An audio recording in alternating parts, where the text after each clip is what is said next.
여러분 안녕하십니까? 전자신문 웨비나 전문 방송 올쇼TV 김인순입니다. 현재 IT 환경에서 사이버 보안 위협은 끊이지 않고 있습니다. 보안팀은 급증하는 로그와 이벤트를 효과적으로 처리해 사고 발생을 최소화해야 합니다. 그런데 보안 인력 구하기가 참 어렵습니다. 보안 운영센터 업무 자동화가 필요한 시점입니다. 보안팀은 사고가 발생하면 자체 프로세스뿐 아니라 내 외부의 유관부서나 기관과 협의해 대책을 수립해야 합니다.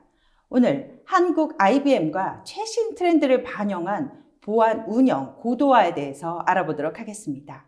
한국 IBM의 이준희, 김승준 실장님을 모셨습니다. 안녕하세요. 네, 안녕하십니까. 네, 이준희 실장님 자기소개 부탁드립니다. 예, 안녕하십니까. 한국 IBM의 이준희라고 합니다. 저는 한국 IBM에서 위협 대응 부분에 대한 솔루션들을 담당하고 있고요. 그중에서 특히 보안 로그 위협 관리 솔루션인 큐레이더에 대한 부분들을 고객에게 지원해드리고 상담하고 있는 역할들을 하고 있습니다. 네, 감사합니다. 김 실장님. 네, 저는 한국 IBM에서 위협 대응 솔루션인 SOAR을 담당하고 있고요.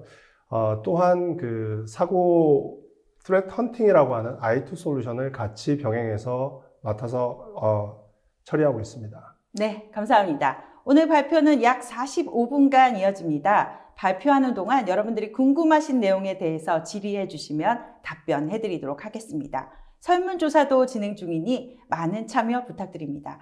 질문과 설문에 참여하신 분들께 소정의 기념품도 보내드리고 있습니다.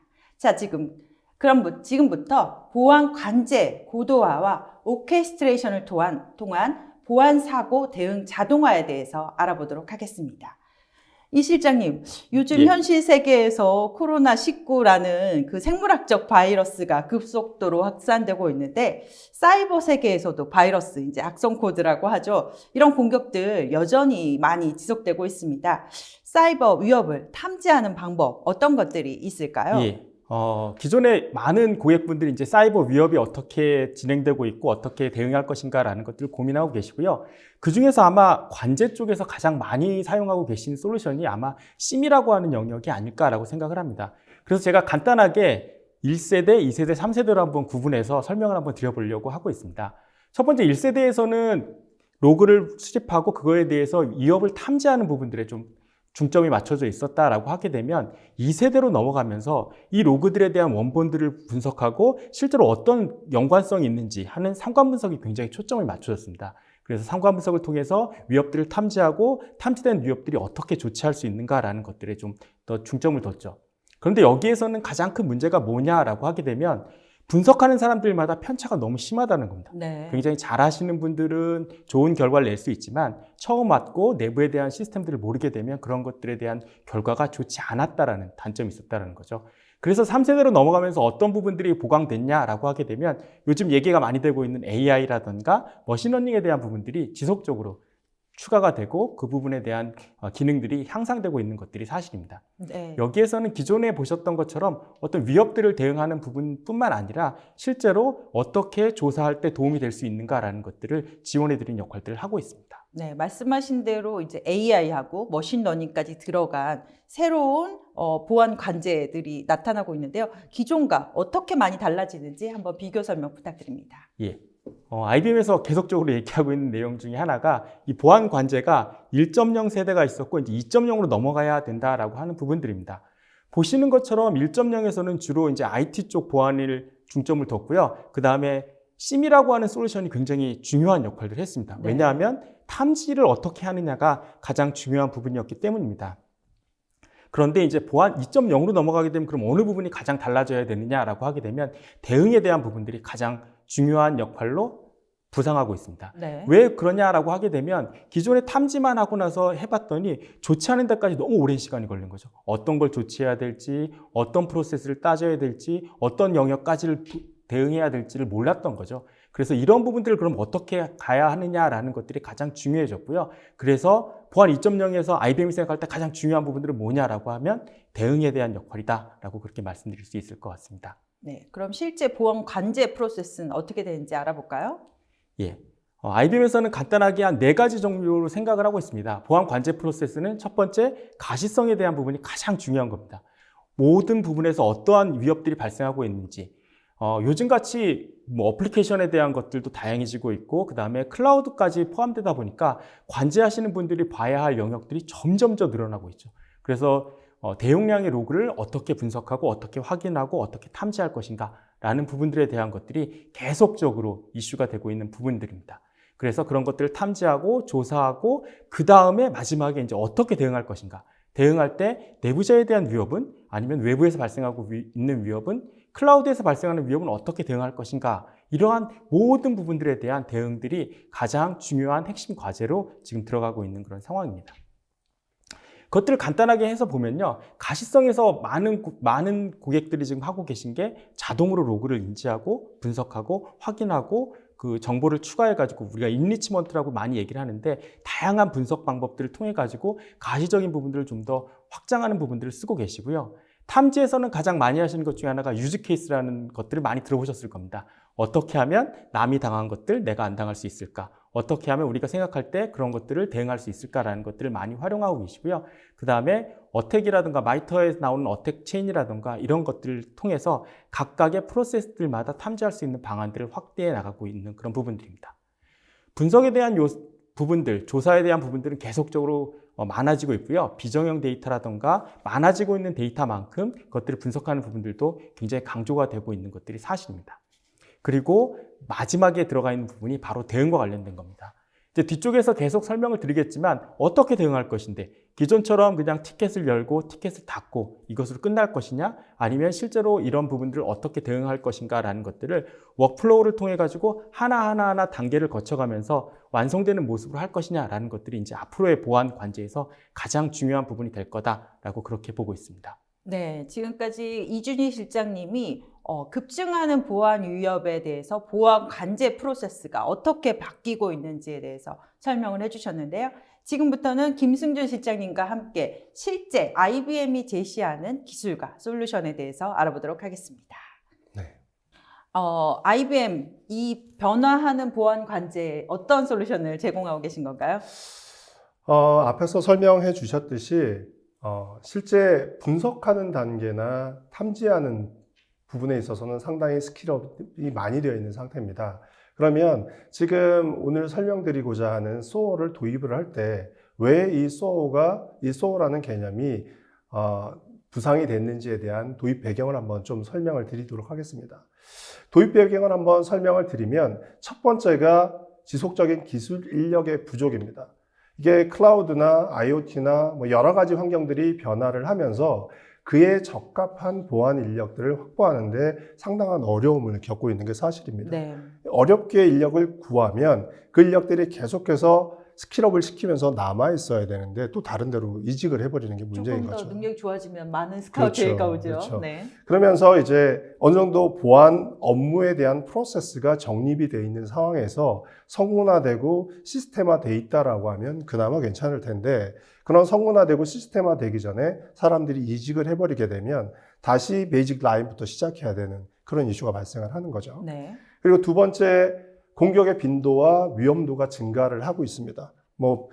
리서치 기관에 따르면 발생하는 이벤트도 증가를 하고 있지만 각 이벤트당에 대한 위험도도 증가를 하고 있다라고 얘기를 하고 있습니다.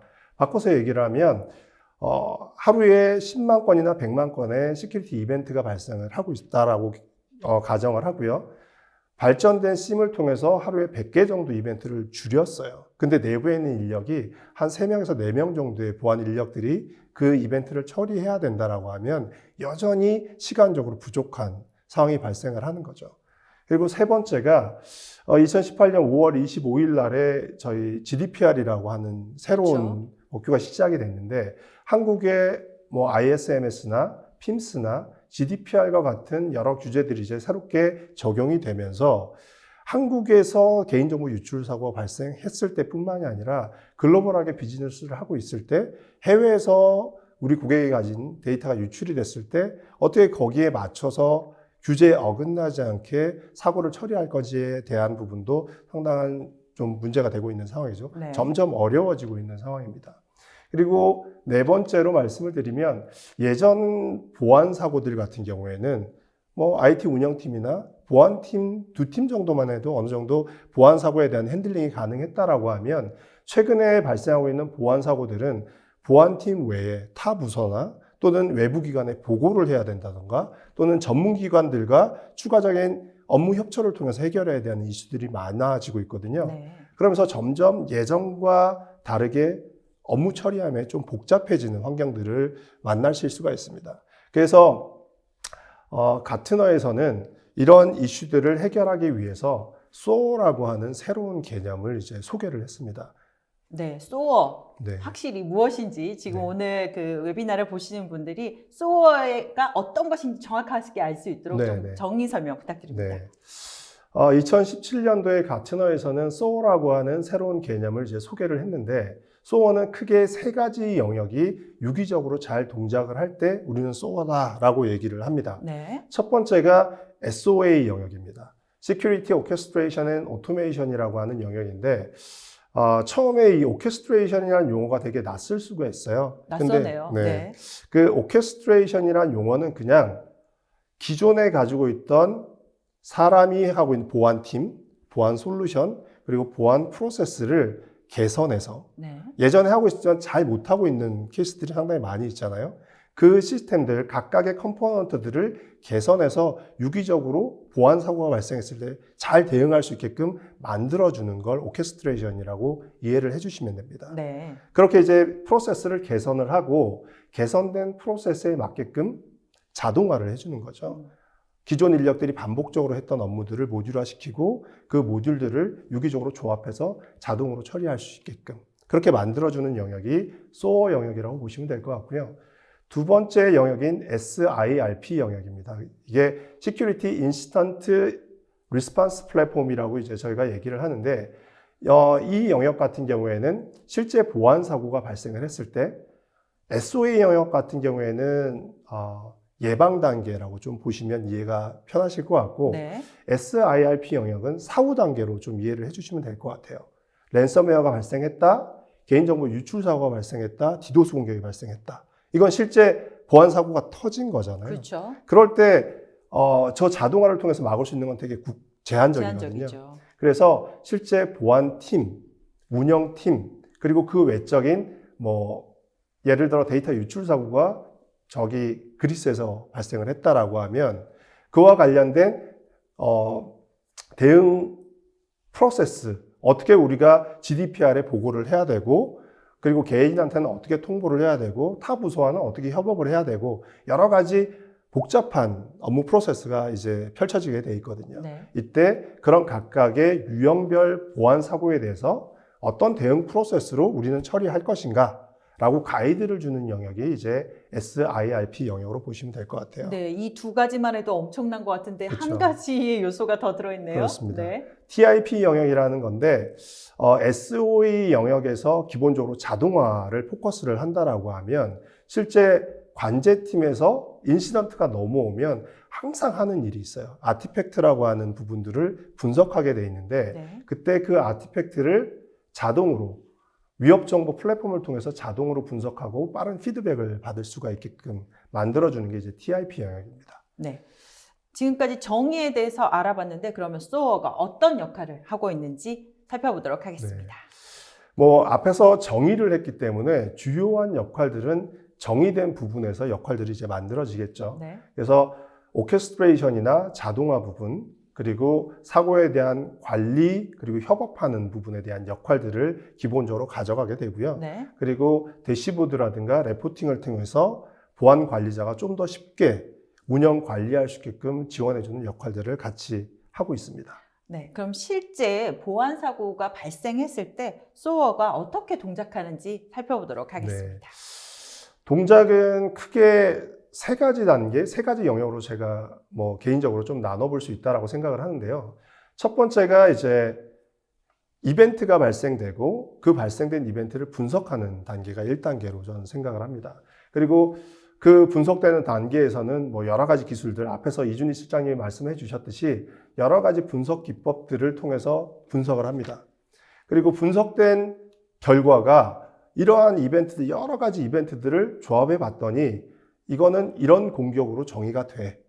라고 이제 하나의 인시던트가 만들어질 겁니다. 그 만들어진 인시던트가 소호 쪽으로 넘어오게 되죠. 아까 말씀하셨던 것처럼 어떻게 대응할 것인가에 대한 가이드를 소호에서 주게 되는 겁니다. 네. 그러면 지금 이 소호 쪽으로 인시던트가 넘어오고 저 중앙에 있는 소호 플랫폼은 기본적으로 관제에서 1차적으로 이제 활용을 하게 되는 거겠죠. 그래서 인시던트와 함께 아티팩트가 넘어오면 그 아티팩트를 예전에 관제 인력들이 분석했던 업무 프로세스, 예를 들어 지라를 운영하고 있다라고 하면 예전에 이 유사한 공격이 들어온 게 있는지, 그리고 공격 빅팀이죠. 타겟팅 되고 있는 시스템이 진짜 공격하고 있는 그 포트가 오픈이 되어 있는지, 네. 또는 그 관련된 URL이라든가 IP가 정상적인 IP인지 또는 유해한 IP인지를 TI를 통해서 이제 분석을 하는 거죠. 네. 그 분석된 결과를 얻기 위해서 예전에는 관제 인력들이 하나하나 다 수동으로 업무를 처리했다라고 하면 이제 소어가 도입이 되게 되면 반복된 업무들이 모듈화되고 자동화돼서 그 담당 인력에게 딱 적절한 시기에 바로 답을 주게끔 돼 있는 거죠. 네. 여기까지가 예방 업무의 전반적인 부분이다라고 하면 실제 보안 사고가 발생을 하는 부분이 이제 세 번째 영역이 될 것 같아요. 네. 보안 관제팀에서는 일단 보안 이벤트가 들어왔을 때 그 사고가 발생하지 않게끔 즉각적인 조치를 취하게 돼 있죠. 그렇죠. 근데 어떤 보안 사고 같은 경우에는 관제센터에서 탐지하지 못했음에도 불구하고 어디서 연락이 오잖아요. 그렇죠. 네네. 갑자기 뭐 서버가 접근이 안 돼요. 저기 누구누구 회사의 내부 데이터인 것 같은데 돌고 있던데요. 라고 하는 전화를 만약에 받는단 말이죠. 네. 그럴 경우에 어떻게 처리해야 되냐라고 하는 게 이제 세 번째 영역으로 보시면 될 것 같아요. 실제 사고 통보를 받고 우리 내부에 있는 보안팀, 운영팀, 그리고 타 부서들과 어떻게 협업을 할 것인지, 그리고 특정 보안 사고에 따라서, 유형에 따라서 유관기관에 보고를 해야 되는 경우도 있고, 외부에 있는 전문기관들과 협업을 해서 보안 사고를 처리해야 되는 케이스들도 있잖아요. 그렇죠. 그런 경우에 우리가 어떻게 처리할 것인가에 대한 전반적인 가이드를 주는 게 이제 소어가 처리하는 그런 거죠. 가이드까지 다 제시해 주는군요. 네, 가능합니다. 네. 그러면은 이제 구체적으로 IBM의 소어 제품인 레질리언스가 네. 어떤 기능이고 어떤 효과가 있는지 알아보도록 하겠습니다. 가장 먼저 SOA 영역을 이제 설명을 드렸었는데, SOA 영역에서 자동화 처리하는 가장 첫 번째 관문이 심에서 분석된 데이터들을 어떻게 소어 쪽으로 넘길까라고 하는 게 이제 첫 번째 소어 영역이라고 보시면 될 것 같습니다. 그래서 단일 플랫폼들, 뭐 IDS나 뭐 방화벽이나 DLP나 여러 가지 보안 솔루션들에서 로그와 이벤트를 이제 심 쪽으로 던지게 되겠죠. 그렇죠. 그러면 앞에서 설명했듯이 뭐 상관 분석이 됐던, 머신러닝을 사용하던, AI를 쓰든 아니면 UBA를 쓰든 이 여러 가지 발생된 이벤트들은 이 공격이야라고 이제 정의를 합니다. 그래서 저희는 이제 뭐 티켓팅이라고도 얘기를 하고 인시던트 오펜스라고도 얘기를 하는데, 그렇게 하나의 보안 인시던트가 정의가 되면 소어 쪽으로 넘기게 되는데, 첫 번째로 지원하는 부분이 REST API를 통해서 지원을 합니다. 네. 바꿔서 쉽게 얘기를 하면 옆에서 보시는 것처럼 뭐 큐레이더, 스플렁크, 아크사이드처럼 앱으로 이미 만들어져 있어요. 네. 그래서 설치를 하면 관련된 인시던트들, 오펜스를 뭐 스트링 매치를 하던 자동 수동 형태로 바로 소어 쪽으로 던질 수 있게끔 해줍니다. 근데 심 솔루션들이 참 많이 있잖아요. 그렇죠. 그래서 API를 지원하지 못하는, REST API를 통해서 만들어지지 못하는, 앱을 제공하지 못하는 그런 케이스들 같은 경우에는 이메일을 통해서 티켓팅을 할 수가 있습니다. 네. 그러면 이메일을 읽고 파싱을 해서 동일하게 이제 티켓팅을 할 수 있는 방법들이 있고요. 그 외적으로 이제 웹 URL을 통해서 티켓팅을 오픈한다거나 그런 기능들을 제공을 하고 있고, 마지막으로 이제 매뉴얼하게 제공을 하는 케이스인데, 앞에서 약간 말씀드렸듯이 관제에서 탐지하지 못하고 사고가 발생을 했을 때, 네. 그리고 좀 더 구체적으로 이 사고에 대해서 설명을 하고 처리하게끔, 또는 또 다른 여러 가지 사고들을 유형을 묶어서 사고 대응할 수 있게끔 하려고 할 때는 매뉴얼 기법을 통해서 처리를 할 수가 있습니다. 네. 그러면 이제 저렇게 이벤트를 SOA 쪽으로 넘겼다라고 했을 때는 SOA 영역이 자동화 영역이라고 말씀을 드렸잖아요. 그렇죠. 그러면 관제 인력들이 기본적으로 하고 있는 업무들을 정의하고 펑션화 시킵니다. 기능화 시켜요. 네. 모듈화 시킨다라고 보면 될 것 같고, 그 모듈화들을 묶어서 자동화 프로세스를 통해서 처리될 수 있게끔 이제 하나의 워크플로우를 만들어 주는데, 그 워크플로우를 만들 때 BPMN이라고 하는 비즈니스 프로세스 로직을 통해서 이 각각의 펑션들이 유기적으로 동작할 수 있게끔 만들어 줍니다. 그러면 여기서 한 가지 짚고 넘어가야 될 부분이 있는데, 모든 게 자동화되면 좋냐? 라고 이제 만약에 질문을 던졌을 때, 네. 좋을 수도 있고. 그쵸. 네. 근데 이제 뭐, 예를 들어 앞에서 제가 설명을 할 때, 분석된 데이터, 얘가 폴스 포지티브가 아니고 진짜 정탐이다라고 정의를 하고 방화벽이나 네트워크 보안 장비에서 차단을 해야 되는데, 네. 예를 들어 이거를 자동 플로우를 쭉 태워가지고 차단을 했어요. 네. 아닐 경우도 그쵸. 있죠. 네. 여러 가지 단계를 통해서 분석했음에도 불구하고 얘는 오타미아라고 나중에 발생될 수도 있거든요. 확인이 될 수도 있거든요. 그런 이슈들을 이제 필터링 한 번 더 해주는 게, 사람이 그런 디시전을 내리기 전에 한번 보고 판단하고 얘는 오타미아라고 네. 이제 정의하고 다시 위드로우 시키는 그런 형태의 휴먼 디시전 비즈니스 로직이 이제 같이 들어가게 됩니다. 그리고 이런 부분들을 이제 펑션들을 전반적으로 사용하기 위해서는 가장 중요한 게 앱들이 좀 많아야 되겠죠. 네. 그리고 다른 환경, 다른 뭐 관제센터라든가 다른 기업들이 이 SOA를 통해서 어떻게 자동화 시키는지에 대한 여러 가지 케이스, 유즈 케이스를 말씀하셨는데, 그 유즈 케이스를 습득할 수 있는 그런 인터페이스를 제공할 수 있어야 되거든요.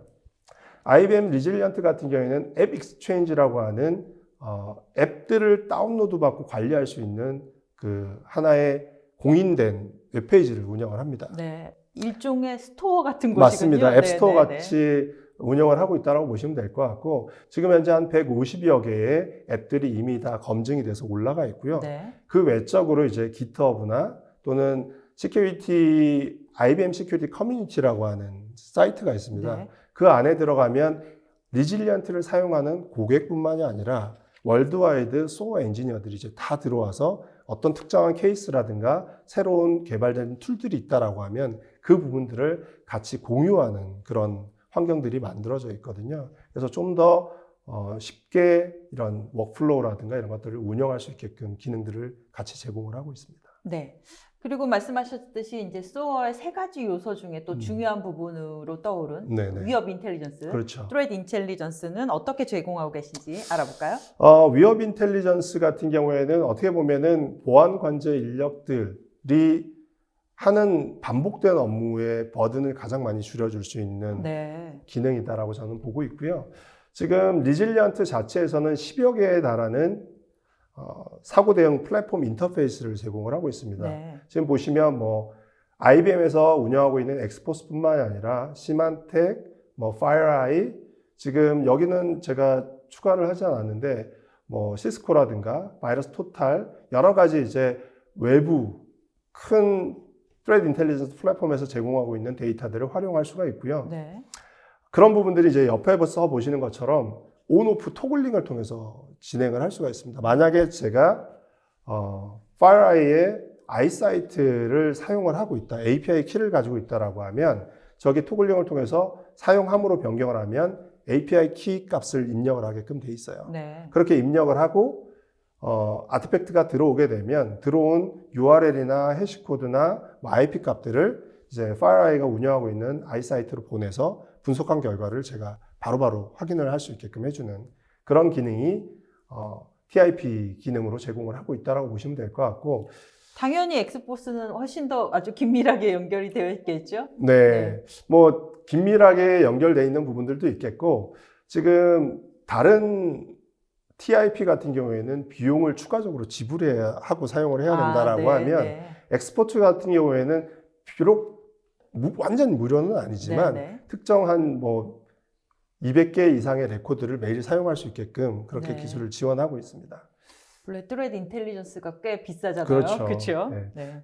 이 부분들을 대부분 이제 이런 SOA 플랫폼을 사용을 하시면 저런 TIP에 대한 이용권도 같이 가지실 거라고 생각을 하는데 네. 그렇게까지는 현재는 지원을 하고 있지는 못합니다. 콘텐츠는 어딘가에서 돈을 네. 주고 사와야 되지만 그렇죠. 분석을 더 잘할 수 있게 맞습니다. 해주는 플랫폼인 네, 거죠. 네. 네. 그리고 또 하나의 기능은 예를 들어 아티팩트를 저희가 분석을 했어요. 근데 실제 보안팀에서 즉각적인 예방 활동을 해서 위협을 차단해야 되지만 특정 내부에 있는 특정 사용자가 외부 악성 코드, 멀웨어를 운영하는 URL에 접속을 했단 말이죠. 네. 그거를 심에서 분석을 해서 내부에 있는 사용자가 멀웨어에 감염된 사이트에 접속하고 있어요 라고 하는 인시던트를 하나 만들었어요. 네. 근데 그 부분을 바로 처리하지 않고 그냥 스킵을 한 거죠. 왜냐하면 앞에서 설명했듯이 3명에서 100개 이상의 이벤트를 만약에 처리해야 된다라고 하면 놓칠 수 있는 부분들이 분명히 나오잖아요. 근데 그렇게 놓쳤을 때 그 악성 웹사이트에 다른 내부의 인력들이 계속 붙어서 사용을 해요. 네. 그때마다 이벤트가 계속 생성이 될 거잖아요. 그럴 때 실제 그 악성 아티팩트와 관련된 이벤트가 얼마나 생성이 됐는지를 여기서 바로 확인을 할 수가 있어요. 네. 그래서 밑에 이제 타임바가 있는데 타임바를 쭉 움직이면 최초 언제 생성이 됐고 이 아티팩트의 또 다른 이벤트가 언제 생성이 됐고 하는 부분들을 시계열 형태로 바로 확인을 할 수가 있는 기능들도 같이 제공을 하고 있습니다. 네. 아까 말씀하셨듯이 보안 관제, 사전에 예방하는 게 진짜 중요하지만 중요하죠. 우리도 모르는 사이에 관제에 잡히지 않았는데 네. 침해 사고가 발생을 할 수 있고 그렇게 되면 빠르게 신속하게 대응하는 게 중요하잖아요. 맞습니다. 네. 이제는 대응을 어떻게 해야 하는지 알아보도록 하겠습니다. 대응 단계까지 오면 좀 많이 안타깝죠. 그렇긴 하죠. 이게 네. 이제 어떻게 보면 사후 단계로 넘어간다라고 제가 앞에서 말씀을 드렸기 때문에 실제 보안 사고가 발생을 했을 때 우리 기업, 우리 조직에서는 어떤 업무 프로세스를 가지고 대응을 할 건지 되게 생각하고 이제 싶지 않은 생각하고 시나리오긴 싶지 않죠. 하죠. 네. 네. 왜냐하면 이제 기업에 피해가 발생을 하는 그런 단계가 발생을 하기 때문에 이런 보안 사고가 이제 발생을 했다라고 했을 때는 각 사고 유형별로 어떤 업무 프로세스, 어떤 업무 가이드를 가지고 우리는 사고 대응을 할 거야 라고 하는 어떻게 보면 프로세스가 정립이 돼 있어야죠. 그렇죠. 그런데 네. 그런 것도 없는 기업들이 너무 많아요. 그렇죠. 참 안타깝지만 많이 있고요. 네. 한국뿐만 아니라 글로벌하게도 그런 기업들이 상당히 많이 있습니다. 네. 우리는 사고가 안 날 거야 네, 라고 네. 생각해서 그런 것 같아요. 그래서 그런 사고가 발생을 했을 때 우리는 어떤 업무 프로세스로 보안 대응을 할 거야 라고 하는 템플릿이라는 게 기본적으로 존재를 해야 되거든요. 네. 리질리언트 같은 경우에는 NIST나 산스에서 정의하고 있는 뭐 체크리스트라든가 또는 뭐 사고 처리 안내서 같은 부분들을 쭉 이제 리뷰를 하고 네. 거기서 이러한 사고들은 이런 업무 프로세스를 통해서 처리해야 돼라고 정의를 하고 있는 부분들을 시스템화 시켰다라고 보시면 됩니다. 네. 그래서 예를 들어 이제 한번 보여드리면 랜섬웨어가 발생을 했어요. 그러면 대부분 초기 접수 단계 랜섬웨어가 접수됐대요. 네. 그 다음에 그러면 이 랜섬웨어가 감염이 됐다라고 하면 어디를 통해서 감염이 된 거지 하는 탐지 분석 단계가 들어갈 거고요. 네. 그 탐지 분석 단계가 끝나면 실제 이 암호화된 데이터를 우리가 복호화할 수 있는지 백업된 데이터는 있는 건지 아니면 불가하다라고 하면 돈을 그 주고 외적인 해결할 그쵸 건지. 돈을 줄 건지 네. 이런 여러 가지 대응 부분을 고민을 해야 되거든요. 그리고 이제 그런 부분들이 다 처리가 되면 전체적인 이 랜섬웨어를 쭉 겪어봤더니 우리는 요러한 부분들은 개선을 해야 될 것 같아. 다음에 랜섬웨어가 발생하면 다른 팀은 누가 들어와야 되고 적합한 사람 누구고 하는 리슨 앤 런이 있을 거잖아요. 네. 레슨 런이 있을 거니까 그 레슨 런을 통해서 개선을 하는 거죠. 이런 식으로 각각의 사고 유형별 사고 대응할 수 있는 플레이북들을 제공을 하는 겁니다. 네. 보니까 지금 랜섬웨어도 있었고 뭐 이메일에 의한 피싱 사고 네, 이런 네. 것도 다 개별적으로 맞습니다. 있네요. 네. 그래서 지금 예를 들어 제가 이제 샘플을 리질리언트에서 직접 따왔는데 랜섬웨어에 대한 사고가 발생을 했어요. 그래서 탐지 분석 단계에서 쭉 분석을 하다 보니까 이거는 이 랜섬웨어는 이메일을 통한 피싱에 의해서 감염이 됐고 그 감염된 게 이제 내부에 있는 파일들을 전체적으로 암호화시켰다라고 확인이 되면 대응이 랜섬웨어에 대한 대응도 필요하겠지만 피싱 공격에 대한 대응도 필요하단 말이죠. 그렇죠. 그러면 보안 담당자는 이미 랜섬웨어는 시스템에 의해서 자동으로 만들어졌으니까 피싱에 대한 공격들은 이제 수동으로 기존 처리되고 있는 그 프로세스에 플러스해서 피싱 공격도 처리해야 된다라고 하는 저희가 얘기하는 그 사고 유형을 이제 추가할 수가 있습니다. 네. 추가하게 되면 랜섬웨어와 피싱 공격을 동시에 처리할 수 있는 우측에 보시는 것처럼 플레이북이 만들어지는 거죠. 네. 그렇게 해서 이제 뭐 다른 팀과 협업을 하거나 이제 뭐 외부 기관에 보고를 해야 된다던가 하는 여러 가지 부분들에 대한 가이드를 바로 가지고 업무를 처리할 수 있게끔 되는 겁니다. 네. 이렇게 사고가 발생을 했어요. 사고가 발생을 해서 힘든데, 이제 법적인 규제들도 맞습니다. 너무 많아서 네. 이런 것까지 이제 여기서 대응을 할 수 있다고 아까 설명해 주셨는데 네네네. 조금 더 자세하게 설명 네. 부탁드립니다. 알겠습니다. 리질리언트는 IBM이 가지고 있는 SOAR, 즉 앞에서 설명했듯이 SOA 영역, SIRP 영역, 팁의 영역을 다 두루 커버를 합니다. 네. 근데 추가적으로 리질리언트는 프라이버시 모듈이라는 걸 추가적으로 이제 제공을 하고 있는데 네. 이 프라이버시 모듈 같은 경우에는 실제 보안 사고에 의해서 개인정보가 유출이 됐을 때 기업은 어떻게 대응해야 되느냐라는 네. 것에 대한 가이드를 제공을 하는 거죠. 네. 뭐 우리나라가 가지고 있는 개인정보보호법이나 정보통신망법에서 얘기하는 것 중에 보안 사고가 발생했을 때 대응하기 위한 체계와 절차를 마련해야 된다라고 그렇죠. 기본적으로 얘기를 하고 있고요. 그리고 SLA 기반에서 처리할 수 있는 여러 가지 그 업무 프로세스를 가져가야 되고 외부 기관, 전문 기관 그리고 뭐 협업해야 되거나 보고해야 되는 그런 절차들을 가지고 있습니다. 그래서 예전처럼 일반적인 보안 사고 대응을 잘 했어요. 근데 감사가 왔습니다. 보안 사고 어떻게 처리하셨어요? 보통 타임라인으로 다 제공을 하라고 하거든요. 네. 근데 그런 부분들이 프로세스화되어 있지 않고 시스템화되어 있지 않다라고 하면 대부분 그때 어떻게 했지라고 하면서 이제 생각하시겠죠? 네. 어떻게 보면은 뭐 기록을 잘 해놓으신 분들은 만들어내겠지만 어떤 분들은 거의 지어내다시피 할 수도 있는 기억이 안 나는 부분이 많을 것 그러니까요. 같아요. 네.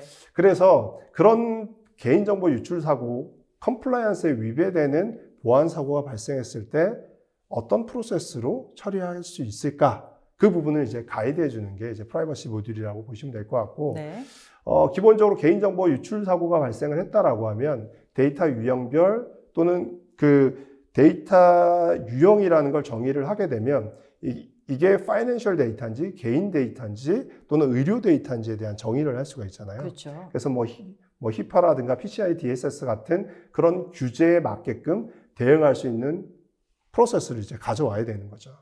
그리고 이 개인정보가 유출된 장소가 어딘지에 대한 부분도 요즘에는 되게 중요하죠. 문제죠. 왜냐하면 한국 요즘에 기업들이 되게 이제 엔터프라이즈화 되고 있고 어디 나가도 이제 아쉽지 않은 비즈니스들을 하고 있기 때문에 해외에서 만약에 데이터가 유출이 됐다라고 하면 그 국가가 가지고 있는 개인정보 보호법에 의해서 처리를 해야 되고 그렇죠. 유럽 쪽에서 데이터가 유출이 됐다라고 하면 GDPR에서 정의하고 있는 72시간 내에 어떻게 유출이 됐고 어떻게 처리할 것인지에 대한 부분들을 감독기관에 레포팅을 빨리 해야 되거든요.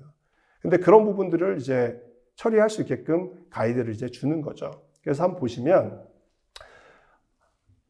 저희가 티켓을 만들어낼 때 인시던트 플레이북을 만들어낼 때 첫 번째는 개인정보 유출이 없을 때 또는 반대로 개인정보 유출이 발생했을 때 그러니까 사고가 발생을 했는데 개인정보에 대한 부분이 유출이 됐다라고 네. 하면 체크를 예를 하게 되면 지금 우측에 보시는 것처럼 실제 개인정보가 발생이 되면 유출이 발생이 되면 그 정보 주체에게 통보를 해줘야죠. 그렇죠. 그리고 기관들에게도 우리가 이런 사고가 발생했어요 라고 통보를 해야 되고 그리고 내부에 있는 타 부서들한테도 우리 이렇게 개인정보 유출 사고가 발생을 했기 때문에 빨리 준비를 해야 돼라고 하는 것들을 다 커뮤니케이션을 같이 해야 됩니다. 네. 그런 부분들을 이제 소어를 통해서 거의 커맨드 컨트롤 센터처럼 여기만 들어오면 어떤 데이터가 유출이 됐고 어디서 유출이 됐고 어떤 업무를 해야 되고 하는 것들을 다 한 번에 확인을 하고 대응을 할 수 있게끔 해주는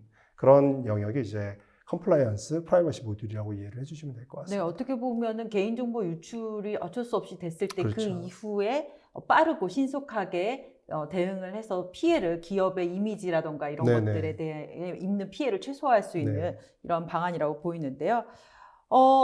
기업 보안 담당자들이 제일 싫어하는 게 이제 사고이겠지만 이렇게 사고가 발생을 하면 어떻게 대응해야 될지 사실 우왕좌왕하는 맞습니다. 경우가 많아요. 근데 이렇게 사고가 날 걸 예상해서 사실 훈련하는 게 쉽지는 않거든요. 맞아요. 그런 훈련도 가능하죠. 네, 이 리질리언트에서는 시뮬레이션이라고 하는 이제 기능을 제공을 하고 있는데요. 보통 이제 저희한테 익숙한 게 도상훈련이라고 해서 네. 뭐 ISMS나 이런 데서 보안 사고 뭐 예방 훈련을 해라라고 네. 이제 얘기를 하죠.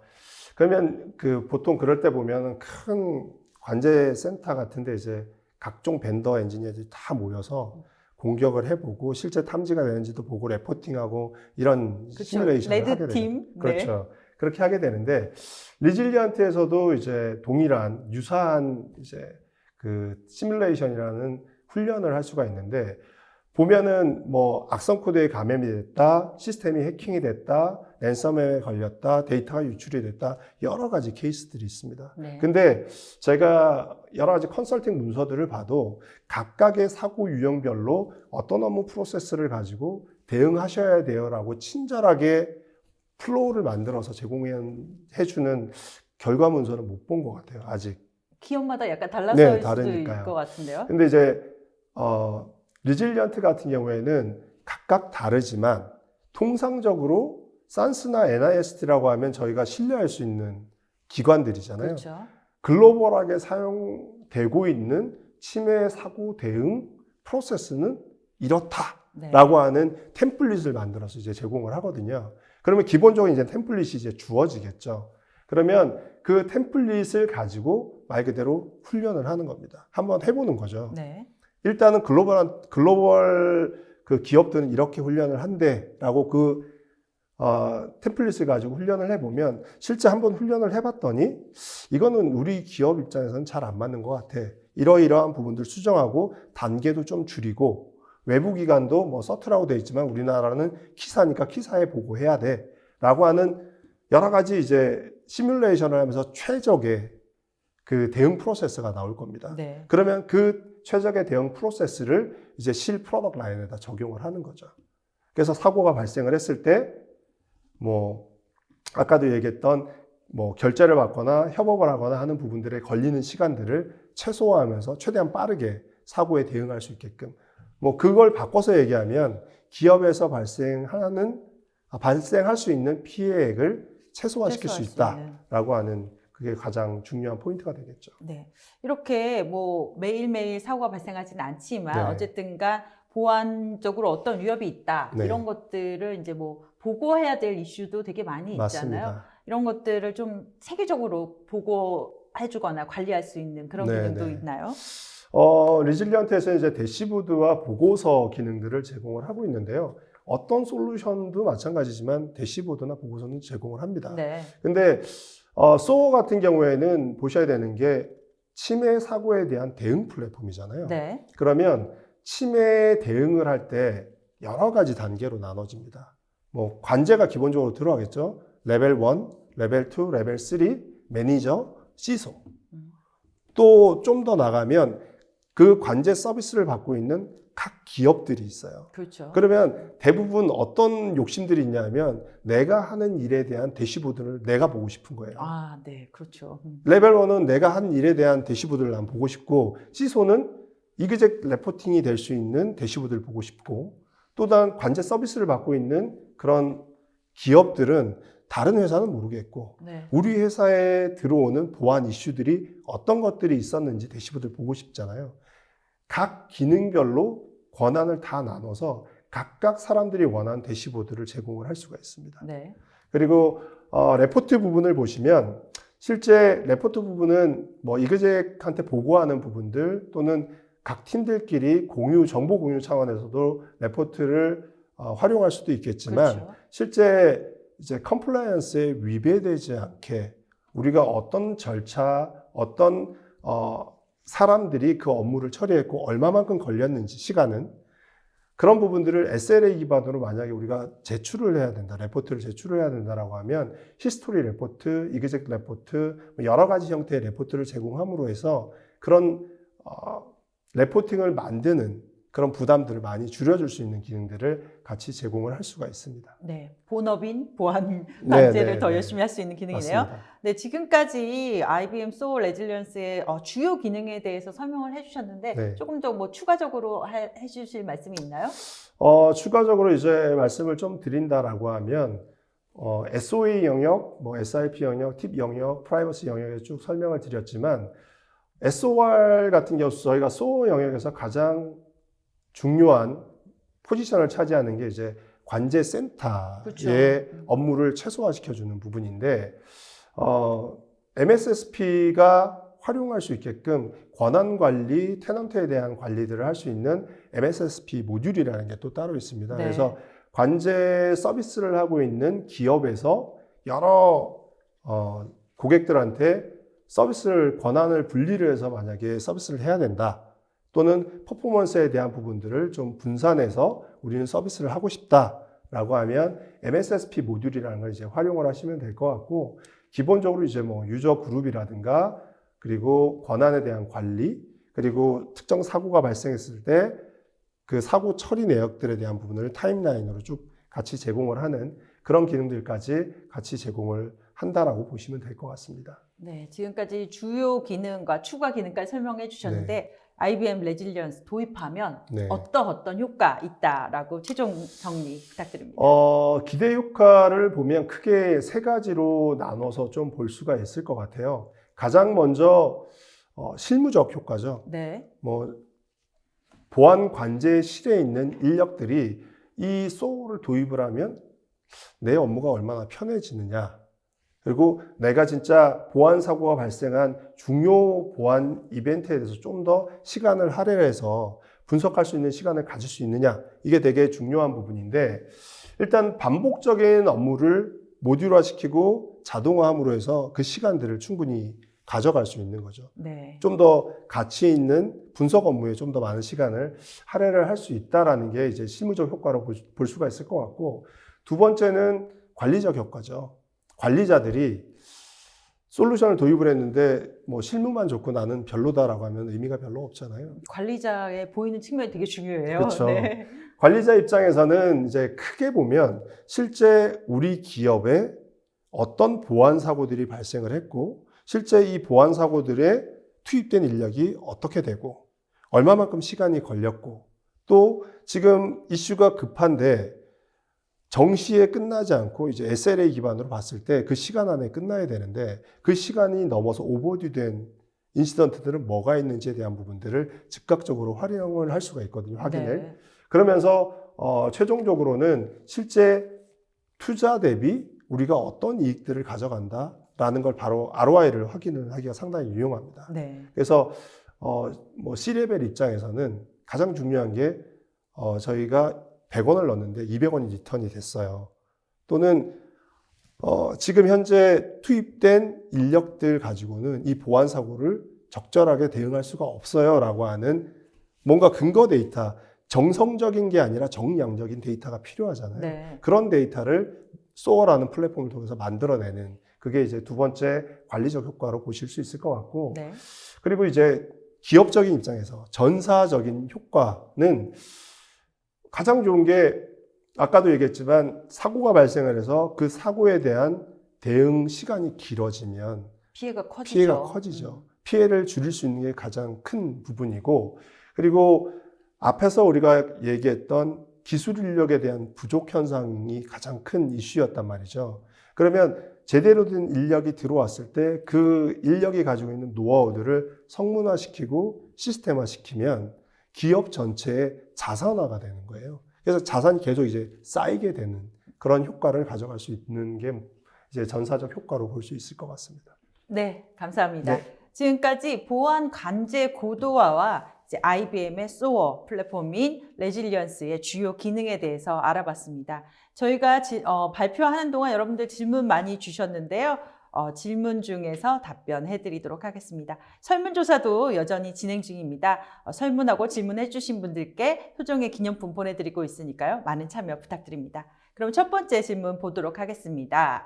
장애 발생 모니터링은 서버당, DB당, CPU당 이렇게 세 가지 좀 어느 걸로 처리되는지요. 피드백은 SNS 문자나 이메일이 있는지 또 디도스 공격 방어의 기준은 어떻게 되는지 궁금합니다. 실제로 이제 관제 업무를 하시는 분 네. 같습니다. 질문을 되게 복잡 다단하게 네. 주셔가지고 일단 장애 발생에 대한 모니터링은 뭐 자체적으로 DB도 가지고 있고요.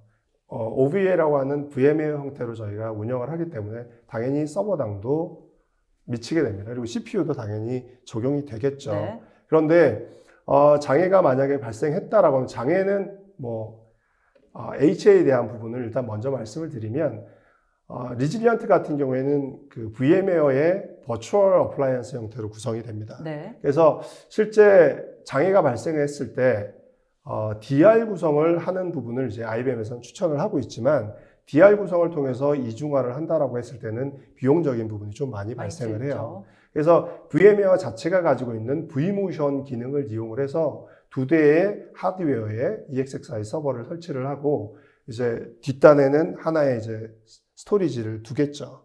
그래서 스토리지에서 실제 1차적인 서비스는 A 하드웨어에서 하고 얘가 장애가 나면 vMotion을 통해서 하드웨어 B에서 서비스를 할 수 있게끔 하는 게 1차적인 장애 모니터링 그 처리 부분이고 네. 퍼포먼스에 대한 부분들을 만약에 이제 좀 처리를 해야 된다라고 하면 저희 보통 SOAR 플랫폼이 있고 인티그레이션 서버라고 해서 오토메이션을 처리하는 서버를 분산해서 처리를 할 수가 있습니다. 네. 그래서 각각 인티그레이트된 서버를 퍼포먼스가 만약에 떨어진다라고 했을 때는 3대, 4대씩 확장을 하면서 운영을 함으로 해서 이제 퍼포먼스에 대한 이슈들은 해결을 할 수가 있고요.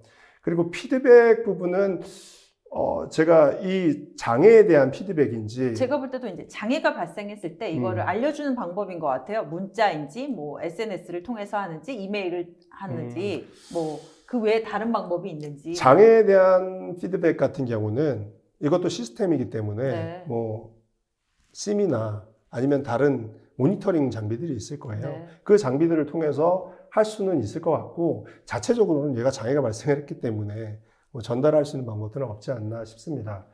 그리고 디도스 공격 방어 기준은 어떻게 되나요? 라는 질문은 디도스 공격 방어 같은 경우에는 SOAR에서 얘가 들어오는 트래픽들을 분석을 해서 얘가 디도스입니다 라고 확인해서 알려주는 게 아니고 네. 앞에서 설명하셨던 것처럼 디도스 장비나 심에서 얘가 디도스 공격이에요 라고 이제 확인을 하고 정의를 하고 난 다음에 이제 저희 쪽으로 던져줄 거잖아요. 네. 그러면 동일합니다. 접수 단계, 탐지 분석 단계, 그리고 대응 단계. 예를 들어 뭐 예전처럼 뭐 핑 오브 데스가 들어와요라고 하면 자체적으로 그냥 막아요, 요즘에는. 네, 네, 네. 그리고 뭐 엑플루딩이나 뭐 슬로우 어택이나 이런 것들이 들어오면 디도스 장비에서 대부분 처리를 할 수가 있습니다. 근데 문제는 최근에 나온 이제 그 멤캐시드 같이 밴드위스를 다 잡아먹는 공격이 만약에 들어왔다라고 했을 때는 자체적으로 해결할 수 있는 방법이 없거든요. 그러면 업무 프로세스를 이제 만들어야죠.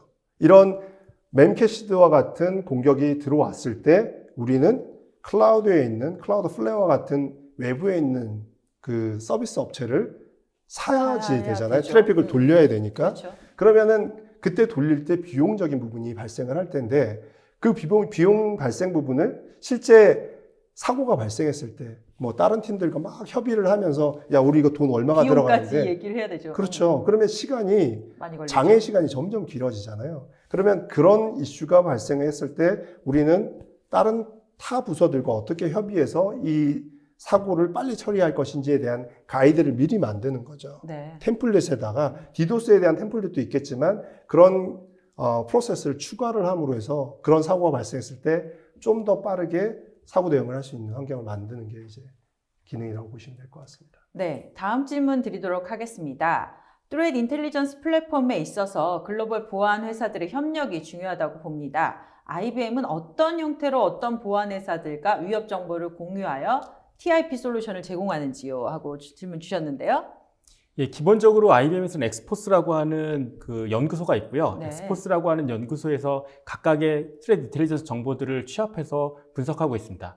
그 안에는 수백 명의 인력들이 실제로 발생하고 있는 위협들을 메일이라던가 각종 정보들을 가져다가 분석하는 인력들도 있고요. 그 다음에 아까 말씀하셨던 뭐 아이사이트라던가 아니면 타로스 같이 시스코라든가 이런 곳에서 발생하는 것들을 취합을 해서 같이 모니터링하고 분석할 수 있도록 하고 있기 때문에 이런 정보들이 한꺼번에 모여 있다라고 보실 수 있고요.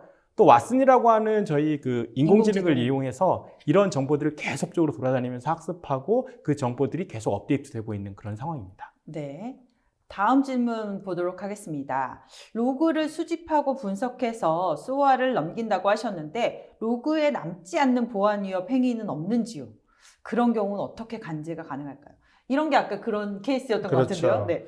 실제 보안 관제 팀에서 뭐 모든 로그들을 다 분석할 수 있다라고 하면 참 좋겠죠. 네. 근데 뭐 예를 들어서 한 예를 이제 들어서 생각을 해본다라고 하면 내부에 있는 사용자가 악성 코드에 감염된 USB를 들고 와서 만약에 꽂았어요. 네.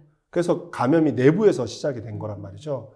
그런 경우에는 관제팀에서 탐지를 하고 보고하기 이전에 내부에서는 악성 코드가 퍼지면서 이슈가 될 수 있는 네. 케이스들이 있죠.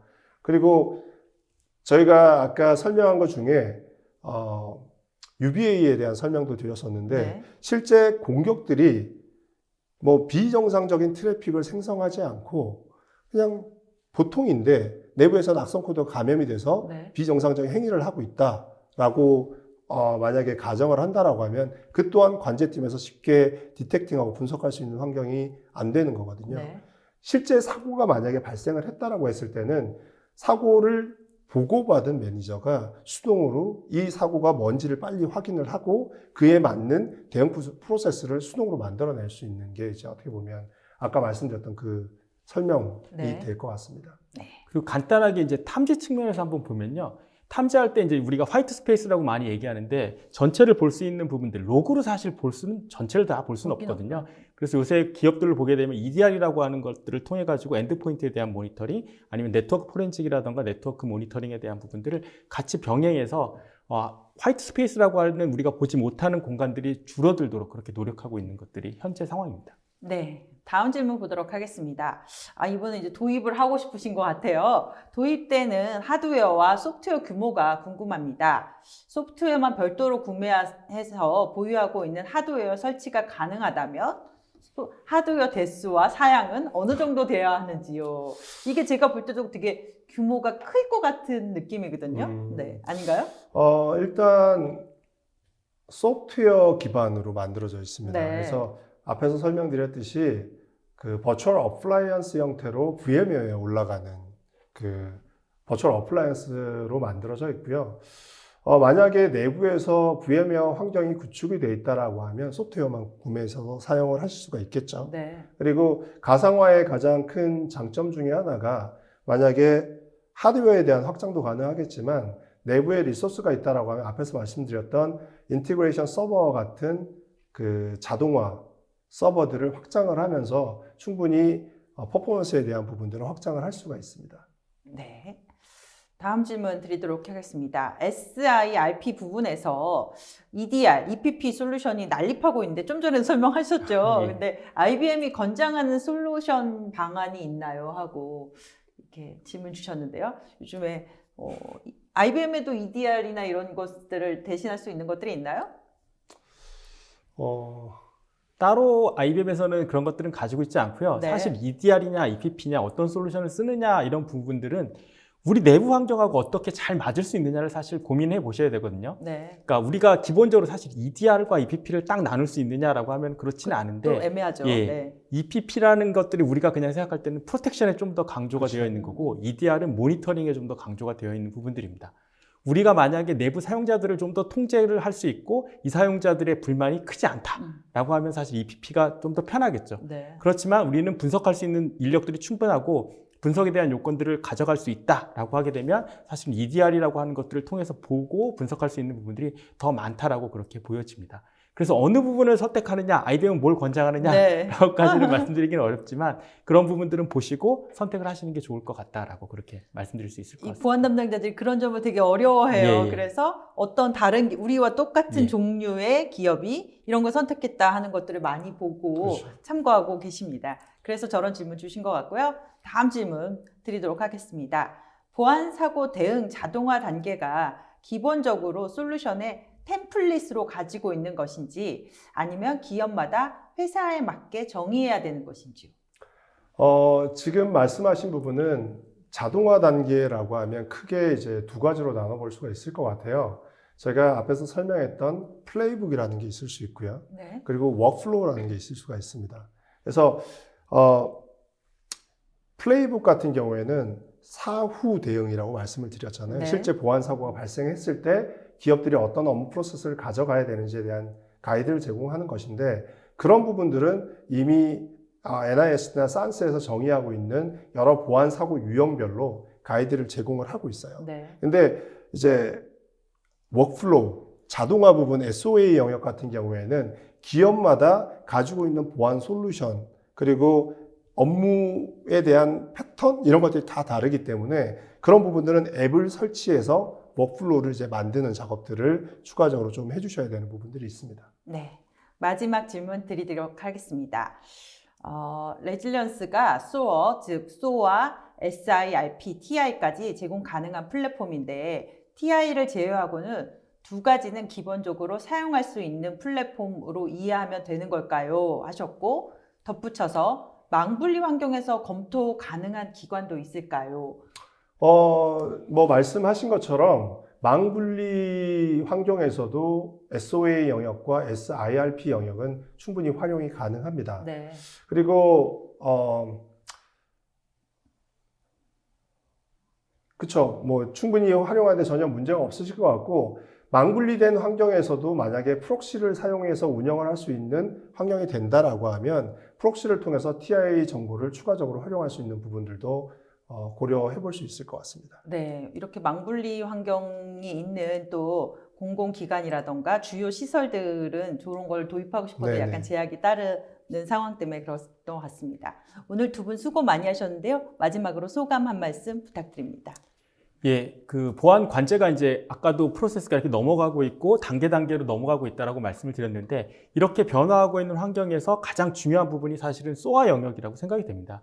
그래서 IBM은 오래전부터 이런 부분들을 준비해 왔었고요. 그래서 만약에 우리가 SOA를 고민하고 있다. 티켓 시스템 이후에 나오는 비욘드 티켓 시스템이 필요하다라고 하게 되면 SOA에 대한 고민을 해보시면 좋을 것 같고 그 내용을 IBM과 같이 상의해 주시면 저희가 그 부분에 대해서 도와드리도록 하겠습니다. 네, 지금까지 IBM의 보안 관제 고도화와 그 제품인 레질리언스에 대해서 알아봤습니다. 오늘 오쇼TV는 여기까지입니다. 오늘 웨비나 발표 자료와 다시 보기는 일주일 안에 업데이트됩니다. 시청해주신 여러분 감사합니다.